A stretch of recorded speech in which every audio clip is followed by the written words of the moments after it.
Coba bayangin, ada 6 hari yang bakal mengubah total peta dunia untuk 1000 tahun ke depan. Kita ada di pinggir Sungai Yarmouk, di satu sisi ada pasukan muslim yang jumlahnya kecil, udah capek banget, dan di depan mereka, kekuatan militer terbesar di dunia saat itu, Kekaisaran Bizantium. Ini bukan sekedar pertempuran biasa. Ini pertarungan yang kelihatannya mustahil banget buat dimenangkan. Nah, ini dia misteri utamanya. Di satu pihak, kita punya mesin perang Bizantium yang raksasa dan super terorganisir. Di pihak lain, ada pasukan dari gurun yang kalah jumlahnya jauh banget. Kalau di atas kertas, ini harusnya jadi pembantaian, bukan pertempuran. Tapi sejarah malah mencatat hasil yang sebaliknya. Yuk kita bongkar bareng-bareng, gimana sih ceritanya ini bisa terjadi? Oke, coba kita bandingin deh kedua kekuatan ini. Bizantium itu bisa dibilang puncak teknologi militer zaman itu.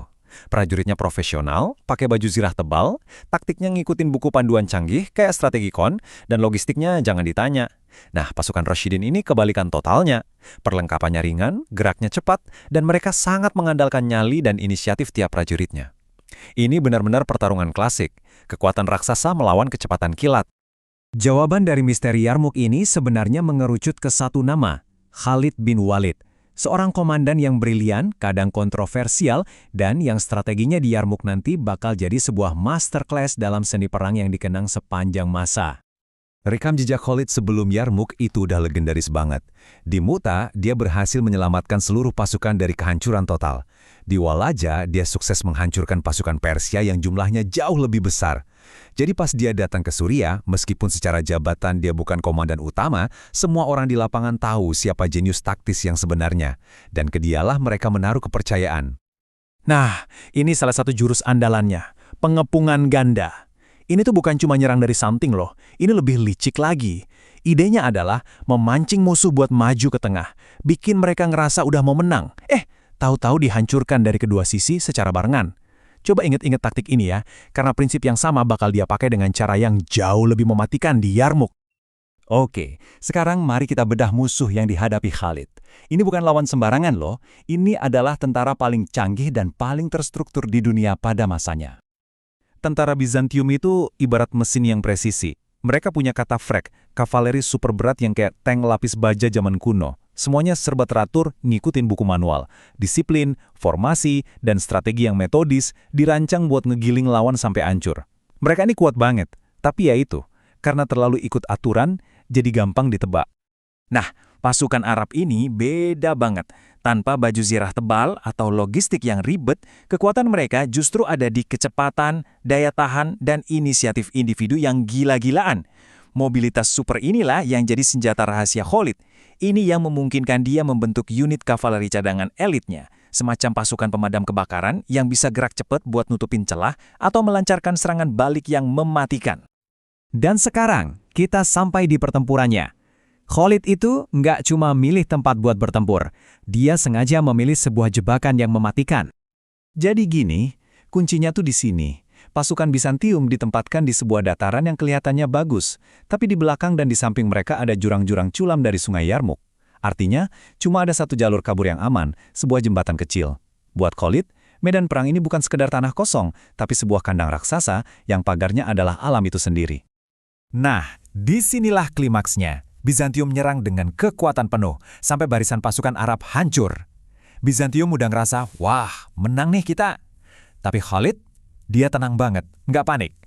Dia langsung melepaskan kavaleri cadangannya yang super cepat, bukan buat ngadepin kavaleri Bizantium secara langsung, tapi buat manuver dan menghantam titik terlemah mereka, bagian belakang infanteri yang lagi asyik maju. Dan pas semua lagi kacau balau, dia ngeluarin kartu asnya, merebut satu-satunya jembatan. Jebakan pun tertutup rapat. Gila kan? Kutipan ini benar-benar nunjukin betapa kagetnya dunia waktu itu. Kekalahan Bizantium begitu total dan gak masuk akal, sampai-sampai orang-orang zaman itu cuma bisa bilang ini pasti karena campur tangan ilahi. Mereka nggak bisa ngebayangin skala kejeniusan taktis yang baru aja mereka saksikan. Kemenangan di Yarmouk itu bukan akhir cerita. Justru, ini baru ledakan awalnya, yang dampaknya terasa langsung, dan mengubah peta dunia untuk selamanya. Jadi, Yarmouk ini efeknya kayak melumpuhkan seluruh kekuatan militer Bizantium di Levant. Setelah itu, kota-kota besar langsung jatuh satu persatu kayak domino. Damaskus, terus Yerusalem, lalu seluruh Mesir. Bisa dibilang, Yarmuk adalah kunci strategis yang membuka gerbang ke seluruh Timur Tengah. Tentu aja, ada faktor-faktor lain juga. Dua kekaisaran besar, Bizantium dan Persia, emang udah sama-sama capek setelah perang puluhan tahun. Banyak juga penduduk lokal yang gak suka sama penguasa mereka. Tapi, ingat, tanpa kemenangan telak di Yarmuk yang menghapus ancaman militer utama, semua faktor ini mungkin gak akan ada artinya.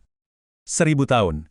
Coba deh kita resapi dulu angka ini. Selama 1 milenium, wilayah itu ada di bawah kekuasaan Romawi dan kemudian Bizantium. Dan cuma dalam satu pertempuran yang berlangsung 6 hari, semua itu selesai. Nah, itulah skala perubahan sejarah yang lagi kita bicarakan di sini. Tapi anehnya, cerita si arsitek kemenangan luar biasa ini nggak berakhir dengan parada dan kemeriahan. Justru, akhirnya itu membingungkan dan sangat dramatis. Ini mungkin salah satu ironi paling gede dalam sejarah militer. Tepat di puncak kemenangannya, setelah meraih salah satu kemenangan paling menentukan dalam sejarah, Khalid justru diberhentikan. Bukannya dapat promosi atau penghargaan, malah dipecat. Nah, ini jadi pertanyaan terakhir yang rumit banget. Kenapa seorang pemimpin mecat jenderalnya yang paling sukses? Beberapa sumber bilang ada ketegangan pribadi atau politik. Khalifah Umar kabarnya khawatir kalau orang-orang mulai mendewakan Khalid sebagai sumber kemenangan, bukan lagi Tuhan. Ini jadi pelajaran abadi soal kepemimpinan, politik, dan warisan. Pengingat bahwa kemenangan di medan perang itu belum tentu jaminan kemenangan di panggung politik.